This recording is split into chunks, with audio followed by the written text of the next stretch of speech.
مين؟ السلام عليكم. وعليكم السلام. الحمد لله على السلامة حبيبي. ايوه الله يسلمك.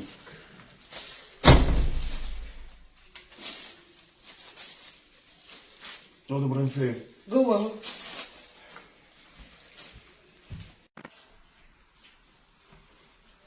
ليه يا هيم؟ لا اخدت بالك هو باص في الكتاب؟ الواد مقطع نفسه مذاكره.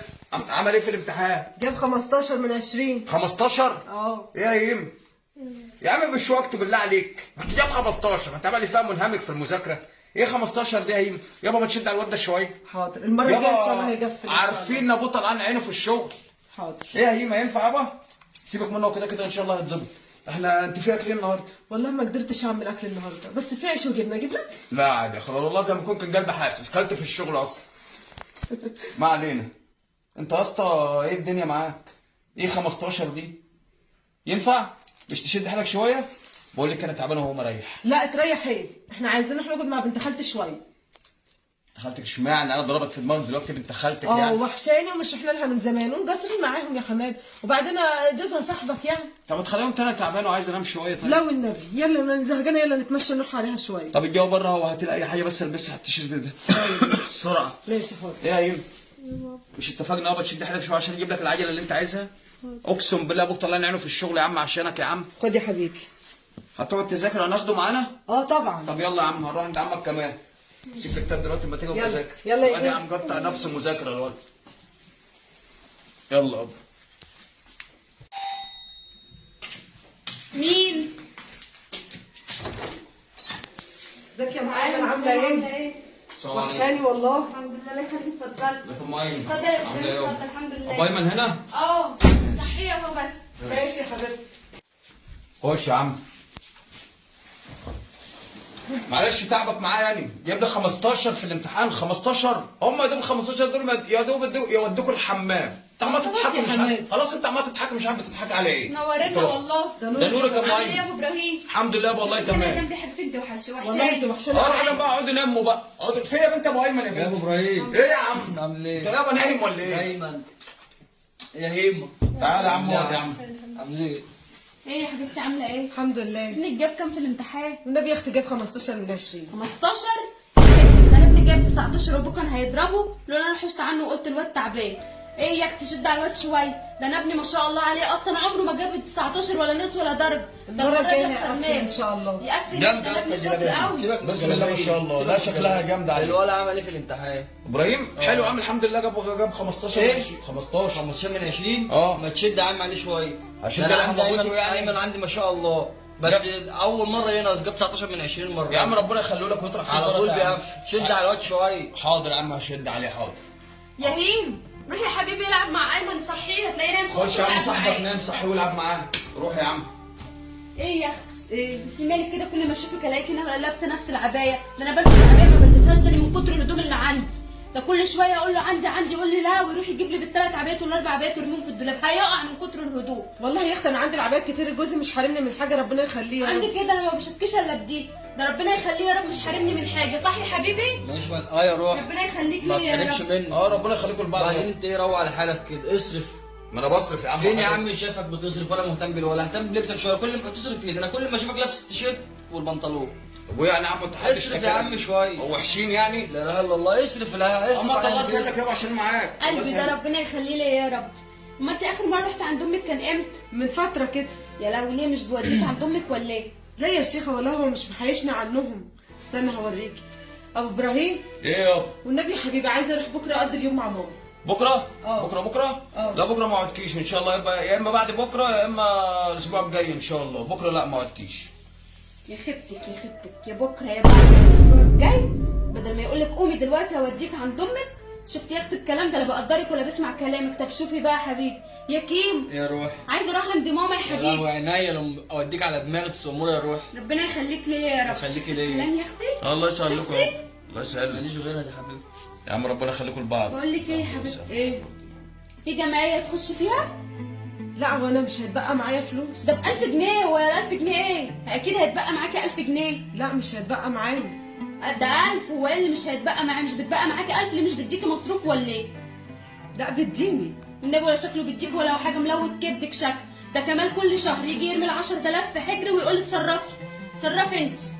بصرف بقى على البيت واجيب حاجات. ربنا يخليه لي يا رب حبيبي. اتفقت معاك.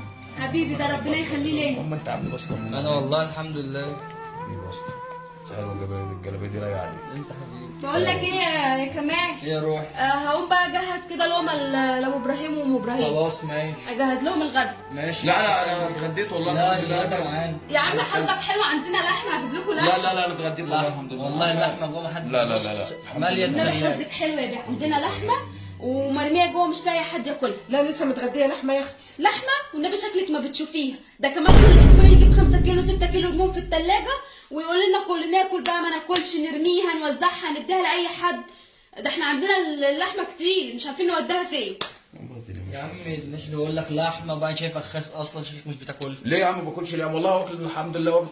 الحمد لله يا عم واكل في الشغل والله. لا ماشي اتغدى برضه معانا. لا يابا الله يستر. والله ماليه الدنيا جوه. لا يا عم تمام الله يستر. انا اكلت والله يا عم. لا حاسك ضعيف كده ما بتاكلش. ليه يا عم هو ضعيف من بقول لك لحمه. لا يا عم الحمد لله احنا بناكل كده يا لحمه بس.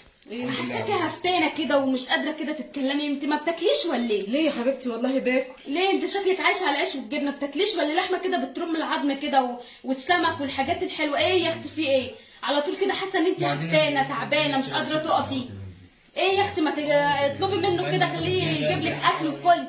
ربنا يخليه والله مش حارمني من حاجه. بموت فيها مش لاقي غير والله. طب صدق بالله. صح يا حبيبي ربنا يخليك لي يا ما رب. تحرمش منك. تنور عينيا يا بابا. تعالي هنا اروح بقول وحشاك في الحمد لله والله ماليش غير. الله ربنا يسهل يخليك لكم. لي يا بابا. دي بص دي نور عينيا دي. والله احنا بنعمل كده برضه. احنا بنعمل كده برضه. يلا بقى احنا يلا ده ابراهيم يلا طب ما نمشي. كنا اتغدينا مع يلا بعض. يا ابراهيم. يلا بقى نسيبكم بقى تفرفشوا. ماشي. خلاص يا بقى صحيه. تسلم. السلام عليكم. عليكم السلام. سلام يابا. خليك زي ما انت. خلاص ماشي. يا ساتر. الواد ماشي كلامه فضل في الشارع برضه؟ سيبه يا شيخ يلعب مع العيال. فضل في الشارع؟ يا ده المشوار بقى كان ايه لازمته المشوار ده؟ المهم ما علينا. بقول لك ما تقومي تعملي لنا كوبايه شاي بالله عليك. مش عامله، مفيش شاي. يعني ايه مفيش شاي؟ مفيش شاي جوه يا بنتي؟ لا مش عامله شاي. مش عامله ولا مفيش شاي؟ مش عامله شاي ليه مش عامله شاي ليه؟ كده. يعني مش فاهم ليه كده يعني؟ انت مش عارف ليه؟ لا مش عارف ليه. انت شايف كنا الناس قاعدين عاملين يعاملوا بعض ازاي؟ يعني ايه بعملوا بعض ازاي بقى؟ بعملوا بعض ازاي؟ انا ملاحظ ان انت متغيره من ساعه ما طلعنا من عندهم على فكره. مالك فيه؟ ايوه ليه حق اتغير؟ ليه انت مش حق؟ شايف جاي بيرمي في حجرها ال 10000 جنيه وبتعمل جمعيات وانت حيالله مش بتديني فلوس تتبقى جمعيه اعمل جمعيه. طب انا هو انا مقصر معاك في حاجه؟ من على جد يا بنت والناس يا بنت الله اعلم بيها بنت ربنا يسترها معاها. مقصر معايا. انت مش شايف بتتكلم على عبايات ازاي؟ ايه وانا حيالله مش عندي الا 10 عبايات جوه. يا بنت ربك هو اللي بيوزع الارزاق يا بنتي. انا ست فقير بس انا مش مخليك عايزه حاجه وانا حرمك من حاجه. لا، انت ما احنا عيشتك طالعين من دي- هنا بنضحك وزي الفل. ايه اللي لا حصل؟ عيشتك دي ما عادش تنفع. انا زهقت. انا عيشتي ما بقاش تنفع. انا زهقت. انا هسيبها لك وامشي. انت ليه بتقولي كده يعني؟ ايوه انا مش هقعد معاك بالنظام دوت. ده بدل ما تتعاملي معاها زي ما شايفاها انت، هي بتتعامل مع جوزها ازاي؟ عماله تدلعه وتطبطب عليه. ده اسلوب اللي انت بتتكلمي بيه؟ لا، ماليش بتبص دعوة. لها برضه زي ما انت بتبص لها هو بيعملها ازاي؟ بص لها هي بتعامله ازاي؟ لا ماليش انا دعوه. مش عايز اتكلم بقى خليني ساكت. ده انت عيشتك بقت مرض يا شيخ. انا هقوم اغير هدومي. هاتي فلوس عشان يا امشي ستي عشان مش توكلي على معايا. الله. يلا الباب فوت جنبك. خدي فلوس اهي روحي. يا نهار اسود المحفظه. انا شكلي نسيتها هناك. انا نسيتها عند كمال. اجيبها واجي.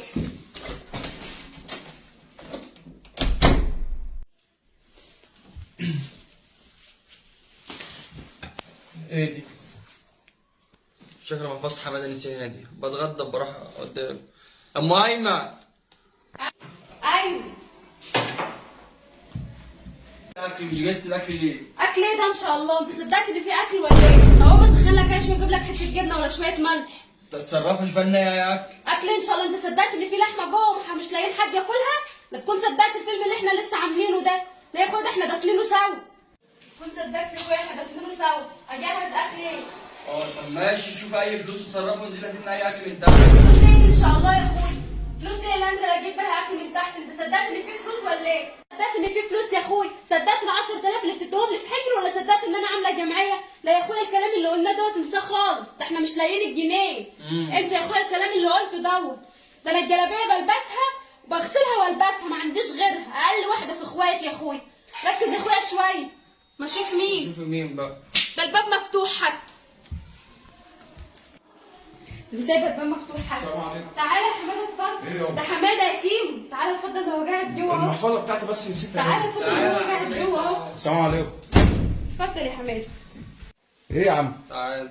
عامل ايه؟ الحمد لله. وصلت البيت ببص ما لقيتش المحفظه معايا. قلنا لك يا ابني اقعد اتغدى معانا. معلش بقى هعمل ايه انا اتغديت. ده حبيبي، وبقول له هجيب لك تاكل، قال لي لا والله نفسي تصدق عشان هو مش راضي ياكل. ده ايه حبيبك؟ اه ده حبيبي ونور عيني، ربنا يخليه ليا يا رب. ما اقدرش اعيش مع الغيره يا حماده دي.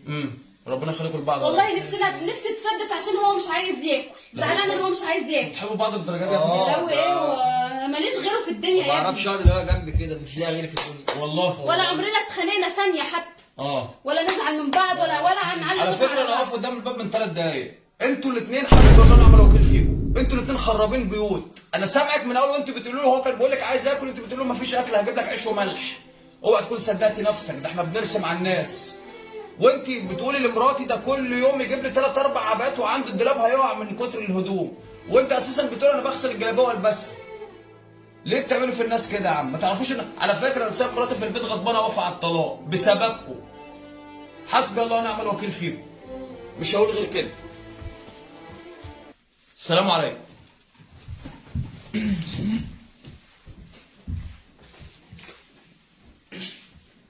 لو انا جيت دلوقتي سالتك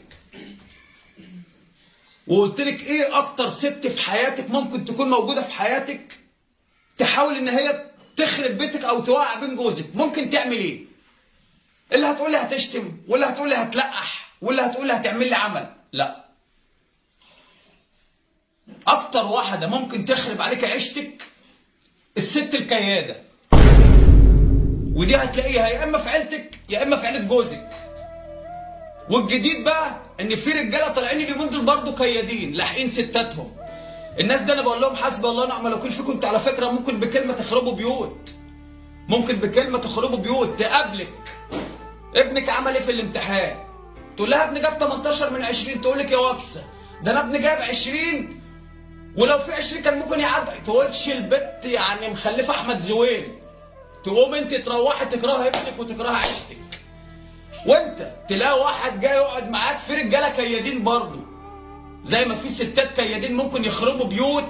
وممكن على فكره تلاقيها اقرب حد ليك اخت جوزك، ممكن تكون اختك، بنت خالة جوزك، واحده كان عينيها على جوزك عايزه تتجوزه وما حصلش نصيب. اكتر حد في الدنيا ممكن يخرب بيتك هي الست انا اسف في اللفظ، المراه الكياده. خلي بالك من المراه الكياده، هتلاقيها اي عيله فيها واحده كده، كل بيت فيه واحده كده. ممكن تكون سلفتك، ممكن تكون اختك، ممكن تكون اخت جوزك. حرصي ما تهديش بيتك بكلام ناس مالهمش لازمه، ده كله تمثيل. اللي هي تقابلك ايه يا اخت العبايه اللي انت جايباها بكام العبايه دي؟ تقول لها ب 150، تقول لك 150 تلاقيها تعبانه. انا جايبه واحده بقى ب 400، ايه ب 400 دي؟ جايبه عبايه عليها ميه دهب. يا ست ارضي بنصيبك وارضي بدنيتك، ارضي بنصيبك وارضي بحالك عشان خاطري. نحرص، وزي ما قلنا زي ما في مره كياده اقسم بالله في رجاله كمان كيادين. واحد يقابلك يقول لك انت شغال بكام في الشركه؟ تقول له شغال ب 3000 جنيه، يقول لك بس يا عم انت عمرك ضاع على الفاضي يا جدع. ليه يا عم في ايه؟ يقول لك يا عم ده انا باخد 4 ومش عاجبني، وهو تلاقيه بياخد 2000 جنيه وطاير نصهم غياب وجزاءات. ارضى بعيشتك وارضى بدنيتك. تاني هقولها، في بيوت كتيره خربت بسبب ست كياده او بسبب راجل كياد. جوزك اللي معاك ده دلوقتي نعمه بتحلم بيه ستات كتيره غيرك، وانت مراتك اللي معاك غيرك مش طايلها مش لاقيها.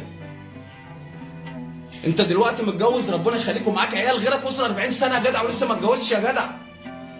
وانت اتجوزتي لم حالك بقى وحافظ على بيتك وجوزك. في غيرك النهارده وصلت 40 سنه ومش عارفه تجهز نفسها، مفيش فلوس. اكتر واحده ممكن تخرب بيتك وتنغص عليك عيشتك المراه الكياده، ودي صدقيني لو دورتي هتلاقيها قريبه منك. نخلي ايدينا في ايد بعض وكل واحد يخلي باله من بيته ويحافظ على بيته، مش هقول اكتر من كده. السلام عليكم.